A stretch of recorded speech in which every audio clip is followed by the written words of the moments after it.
Bonjour à tous. Je vais vous présenter ce webinaire sur Harmony OS de Huawei. Peut-il rivaliser avec iOS et Android? Euh, vous posez peut-être les questions suivantes. Qu'est-ce qu'Harmony OS va changer? Est-ce que ça va nous coûter plus cher en développement? Est-ce que ça vaut le coup de décliner son application sur Harmony OS ou est-ce qu'il vaut mieux attendre? Et quid de mon audience actuelle sur Android via un device Huawei? Si ça vous parle, bonne nouvelle, vous êtes au bon endroit. Cette présentation devrait vous intéresser. Je vous invite à prévoir 40 minutes pour cette présentation. La promesse de ce webinaire, c'est que vous allez découvrir une vision du marché des OS mobiles, iOS, Android et les différents échecs de ce marché. Pourquoi Huawei lance son propre OS? Le contexte géopolitique de la Chine et des États-Unis autour de HarmonyOS, la présentation d'HarmonyOS, ce que ça va changer pour les utilisateurs et pour les éditeurs d'applications mobiles. Le coût de développement, est-ce qu'il va augmenter pour au final toucher les utilisateurs qu'on touche déjà? Les dates clés du go-to-market de HarmonyOS et est-ce que finalement il peut rivaliser avec iOS, Android et notre avis là-dessus. À la fin de cette présentation, vous allez bénéficier de la présentation en téléchargement gratuit et de deux surprises qui devraient vous intéresser. Donc, je vous invite à bien rester jusqu'au bout de la présentation. Alors, qui suis-je? Je m'appelle Pierre Harrington, donc je suis enchanté. C'est un plaisir de vous présenter ce webinaire. Ça fait 5 ans que je travaille dans le digital. J'ai travaillé dans le passé en venture capital, dans un fonds d'investissement qui investit dans les startups. J'ai fondé une startup dans le mobile et l'IoT. Ça fait 3 ans que je suis chez Creative Studio. Depuis plus d'un an, je m'occupe du marketing et j'accompagne donc des différentes sociétés du CAC 40, PME et startups sur leur application mobile, web et IoT, en les accompagnant sur leurs produits, l'organisation de leur équipe et le marketing. Et qui sommes-nous? Donc, Creative, c'est un studio de développement d'applications mobiles, web et IoT qui existe depuis 2007 et qui, depuis 2008, donc la création de l'App Store, développe des applications mobiles en France. Ces applications que vous connaissez peut-être déjà pour certaines, donc les Échos, l'application de la plateforme du bâtiment du groupe Saint-Gobain, l'application de Rio Tinto, donc le leader de la production d'aluminium, l'application de Boiron dans le domaine pharmaceutique. Et on travaille avec nos clients essentiellement sur le long terme. C'est vraiment des partenariats qu'on forme avec eux. Alors, à qui s'adresse ce webinaire? Ce webinaire s'adresse à des product owners, managers mobiles, chefs de projet, etc. C'est essentiellement des gens qui gèrent déjà une application mobile ou ceux qui réfléchissent à créer une application mobile pour leur business. C'est des gens qui sont soucieux de leurs utilisateurs et de la valeur qui leur est délivrée. Euh, des gens qui ont envie de délivrer une expérience utilisateur haut de gamme sur l'application mobile, qui veulent remplir leurs objectifs avec pragmatisme et bienveillance. Si vous vous reconnaissez, bonne nouvelle parce que les éléments que je vais vous présenter sont faits pour vous du coup. Donc HarmonyOS de Huawei, est-ce qu'il peut rivaliser avec iOS et Android? Donc on a historiquement iOS, Android et maintenant Huawei va nous proposer HarmonyOS. Donc, pour bien comprendre qui est Huawei, qui est HarmonyOS, Huawei, c'est un constructeur de smartphones essentiellement, là, et HarmonyOS, c'est un système d'exploitation. Alors, quelle part de marché est-ce qu'HarmonyOS peut viser? Donc, si on regarde au deuxième trimestre 2020, 75% des parts de marché sont détenues par Android, 25% par iOS et une part très marginale par Windows Phone. Euh, Huawei, c'est environ 20% des parts de marché en France, 42% des parts de marché en Chine et environ 37% dans le monde. Donc potentiellement, les parts de marché de cette OS peuvent être assez impressionnantes, assez intéressantes et donc dur de les ignorer. Donc si on regarde le marché des OS et comment il a évolué, donc on a en 2007 la sortie du premier iPhone sous iOS, qui à l'époque s'appelait iPhone OS. En 2008, on a la sortie de l'App Store et de l'Android Market et du premier smartphone sous Android avec le HTC G1 Dream. On voit que les smartphones depuis ont un peu évolué en design. Et en 2010, on a des challengers à iOS et Android avec Bada, avec Windows Phone, sachant que le mobile n'a pas été inventé non plus en 2007. On a avant des histoires avec BlackBerry, mais on va s'intéresser à partir du moment où le mobile est vraiment devenu un smartphone comme on le connaît aujourd'hui. Et donc, à quoi est-ce que le mobile, justement, ressemblait à l'époque, en 2008, dans ces années des débuts du smartphone? Vous allez découvrir, du coup, la première surprise de ce webinaire. Je vous ai réservé des impressions écran de ce à quoi ressemblait iOS en 2011. Donc on voit, c'est assez amusant qu'il y a certaines choses qui sont restées. On voit par exemple, sur l'application télé loisirs, la tab bar en bas où on peut encore cliquer sur les icônes ou le bouton retour qui est toujours en haut à gauche, sous iOS. Donc c'est des applications qu'on a fait, à l'époque chez Creactive. Sur Android, en 2011, voilà à quoi ça ressemblait. Donc là aussi le design a un peu évolué et sur Samsung Bada, voilà à quoi ça ressemblait. Mais sinon, comment est-ce que le marché des OS a évolué? Donc, en 2010, le marché des OS partageait pas mal d'acteurs, Android, iOS, BlackBerry, Windows Phone, et cetera. Et on voit l'évolution de 2010 à 2019 avec, en 2019, vraiment 2 acteurs qui dominent le marché. Donc, on voit que ça s'est vraiment, constitué autour d'un duopole entre Android et iOS. Ce duopole historique, Huawei a l'ambition de le rompre avec Harmony OS et App Gallery qui est l'équivalent du Google Play Store de d'Harmony OS. Alors, pour comprendre, si Harmony OS peut rivaliser avec iOS et Android, il faut comprendre aussi quelle est la place de Huawei dans le marché. Donc en 2020, au premier trimestre, Huawei était numéro 2 mondial, et ce depuis le 1er août 2018, donc devant Apple.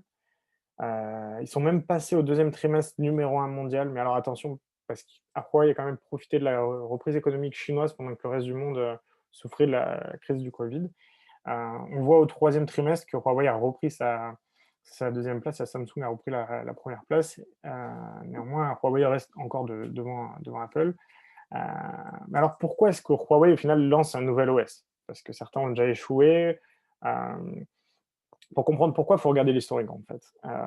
Faut regarder la constitution du dossier à charge contre Huawei de la part des États-Unis.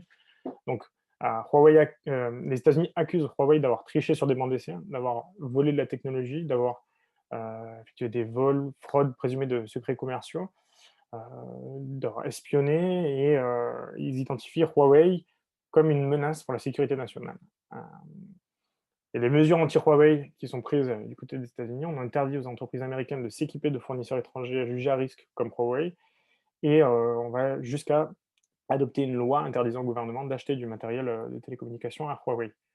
Les conséquences, c'est que plusieurs entreprises cessent de collaborer avec Huawei, dont le géant Google, qui d'ailleurs annonce pourrait perdre entre 700 et 800 millions d'utilisateurs. Donc c'est une très mauvaise nouvelle pour Google, mais c'est une conséquence de cette situation. La réponse de Huawei, c'est de lancer un OS alternatif. Et donc en juillet 2019, la marque Harmony est déposée en Europe. Alors pourquoi du coup Huawei lance un nouvel OS? Huawei a besoin de souveraineté. Huawei a besoin de pouvoir être maître à bord, de ne pas dépendre de tierces parties, et Huawei a besoin de différenciation euh, dans ce marché, sachant que euh, le fait que les États-Unis cessent de collaborer avec Huawei sur certains points fait aussi que Huawei va avoir du mal à se procurer des pièces pour ses smartphones. Et donc, sur le marché des smartphones, on aura beaucoup plus de mal à avoir des smartphones de référence et devra donc se différencier, et HarmonyOS étant un des axes de différenciation.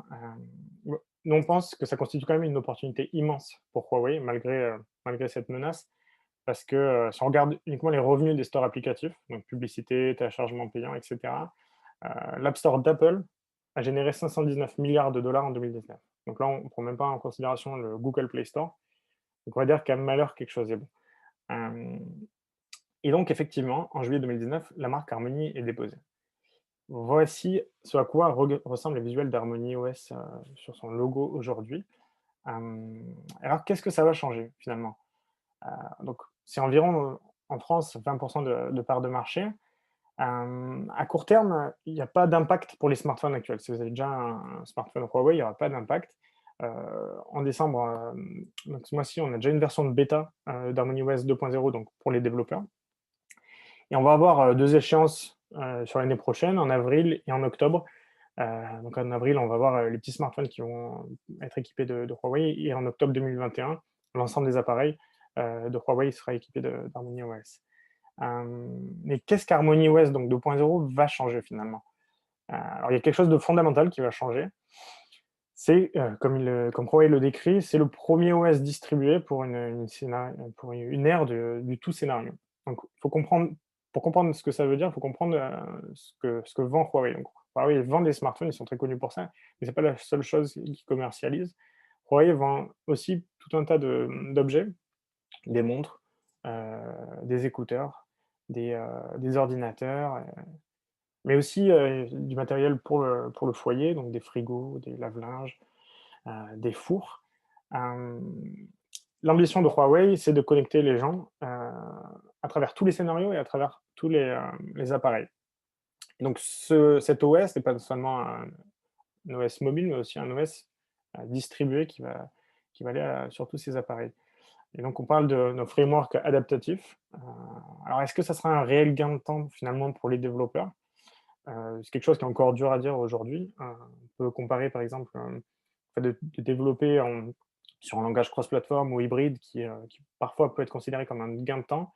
Ça l'est pas toujours en fonction des fonctionnalités qu'on veut mettre en avant et de la complexité de celles-ci. Donc on se laisse du temps pour voir si ça sera un réel gain de temps ou pas. En tout cas, ça peut apporter une certaine cohérence, à travers tous les différents écrans qui peuvent être intéressantes.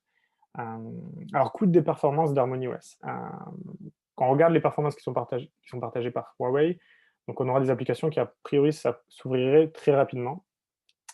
On aurait de la recherche qui serait même plus rapide que celle d'iOS, donc de Spotlight. Le compilateur marcherait mieux que celui d'Android apparemment, donc ça c'est une rumeur qui court. Et selon Tencent, Oppo et Xiaomi et Vivo, qui sont des sociétés chinoises, Harmony serait 60% plus rapide qu'Android. Donc c'est a priori des bonnes nouvelles. Il faut quand même rester prudent. Si on regarde la maturité de cet OS en comparaison à iOS et Android, aujourd'hui on a la version 14.2 d'iOS, on a la version 11.0 d'Android, et en 2021 on a HarmonyOS 2.0 en ce moment. Donc il est possible qu'il y ait de la place pour des améliorations à venir. Et alors, en tant qu'éditeur d'applications mobiles, je ne sais pas si vous avez déjà une application mobile ou si vous réfléchissez à en faire une, on peut se poser la question, est-ce que ça va nous coûter plus cher en développement pour au final les mêmes utilisateurs? Sachant que des utilisateurs qui étaient compris dans le parapluie Android, maintenant vont être scindés entre Android et HarmonyOS. Alors, en termes de coût de développement, de faire son app sur HarmonyOS, il y aura un seul code pour Android et Harmony, c'est ce qui est annoncé. Donc, a priori, pas besoin de formation particulière pour vos développeurs. Il s'agirait d'un simple plugin à intégrer à votre IDE. Donc, un IDE, c'est ce qui permet de coder une application mobile. Donc, sur Android, en l'occurrence, un Android Studio. Il faudra prévoir des appels aux bons éléments. Donc, exit Google Maps, on va aller vers TomTom. Exit Google, on va aller vers Quant, par exemple. Et chez Creative, on vous conseille quand même de renforcer les tests QA pour s'assurer que l'expérience utilisateur que vous délivrez sur votre application HarmonyOS soit à la hauteur. Alors pour publier son application, est-ce qu'il va y avoir des différences finalement? Ça va se faire via une APK. Donc une APK, c'est un fichier, comme on pourrait avoir une musique.mp3, une application, ça sera une APK. Donc il n'y aura pas de doublon d'application sur l'usage, sur l'UX/UI. Il faudra néanmoins faire attention de dire que Macao et Hong Kong sont des pays, auquel cas ça serait un motif de refus pour publier son application. Et il s'agira en fait de suivre les guidelines UX/UI de Google, donc des règles assez similaires aux stores déjà existants.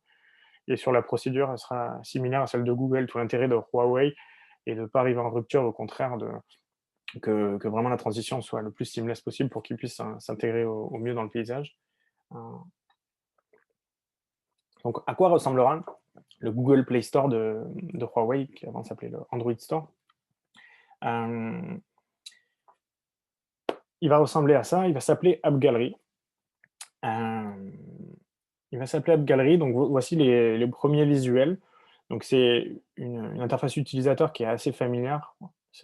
On sent que l'intuitivité est importante et on voit aussi sur l'écran de droite une certaine familiarité avec l'App Store d'iOS.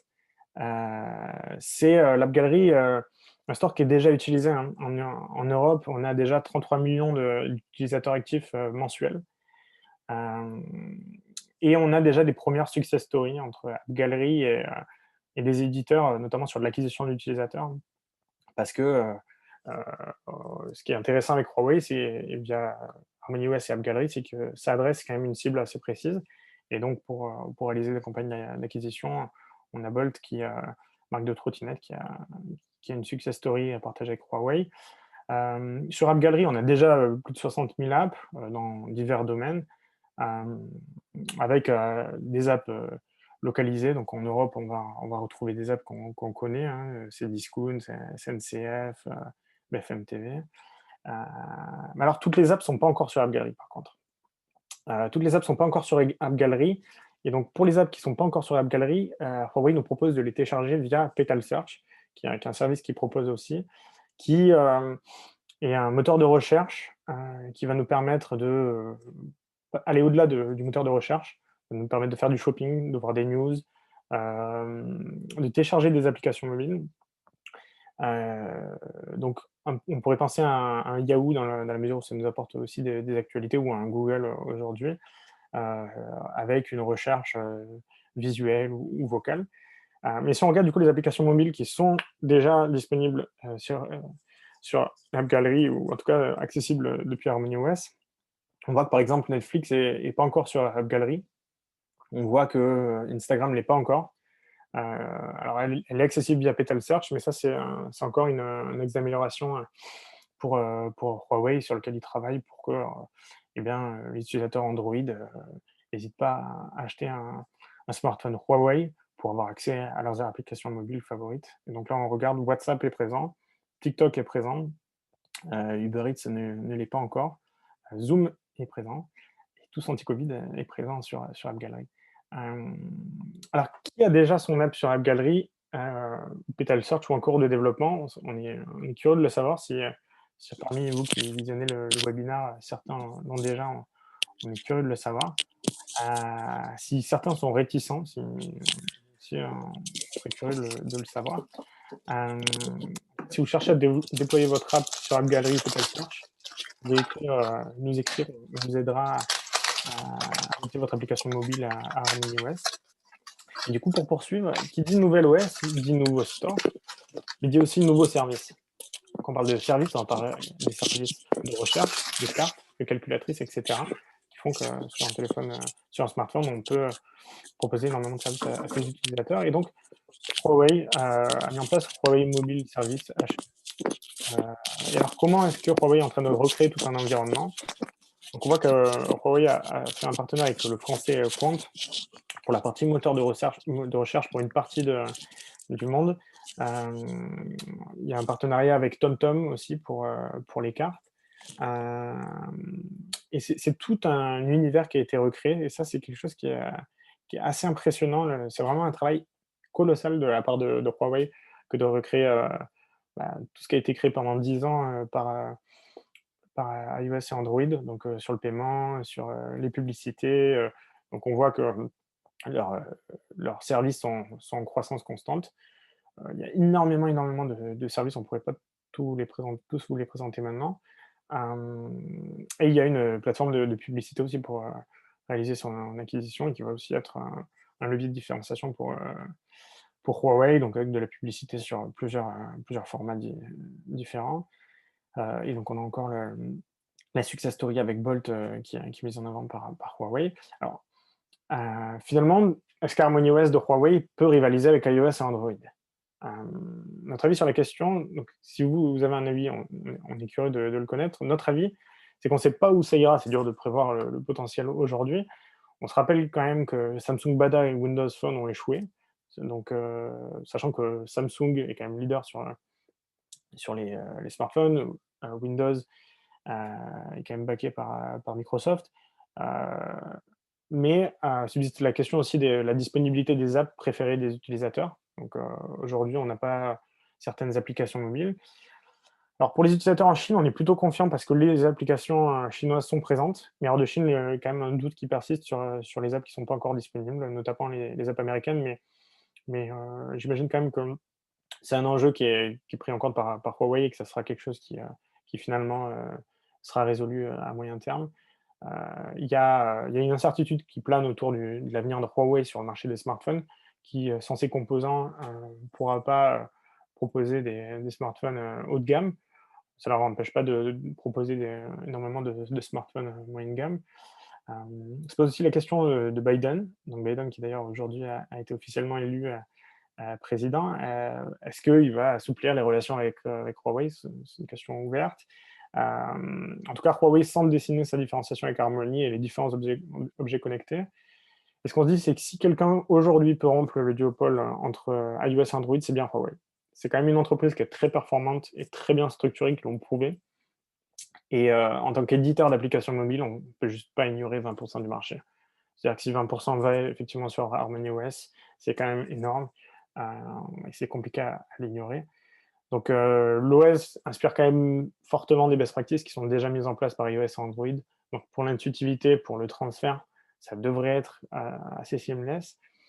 Et l'histoire nous montre aussi qu'il est beaucoup plus facile de s'inspirer des autres que d'innover. Si on regarde les innovateurs versus les gagnants, Google est aujourd'hui le moteur de recherche numéro 1, AltaVista était l'innovateur. Pour iTunes, pour Excel, Word, Internet Explorer, Google AdSense, iPhone, Facebook, etc.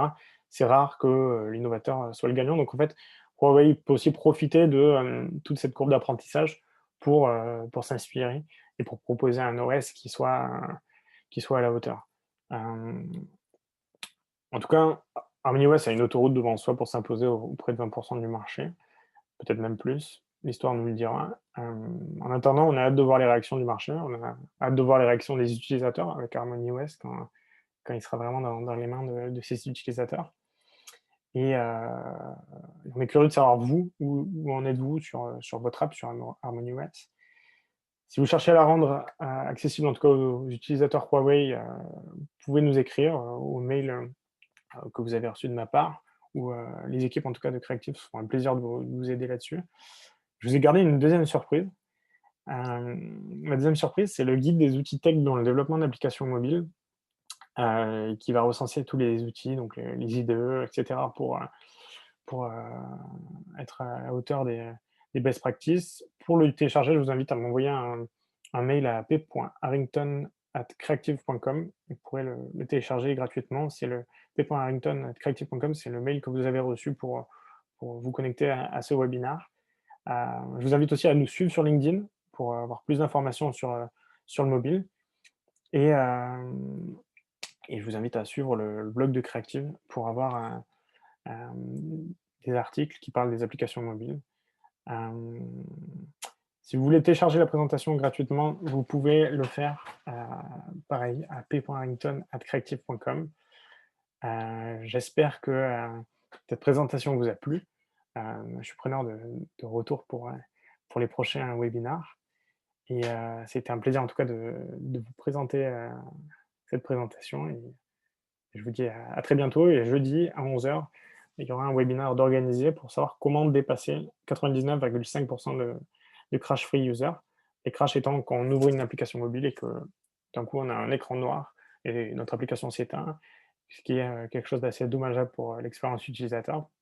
Et on a mis en place une méthodologie chez Creative pour vous aider à dépasser ce seuil des 99,5% de crash free user.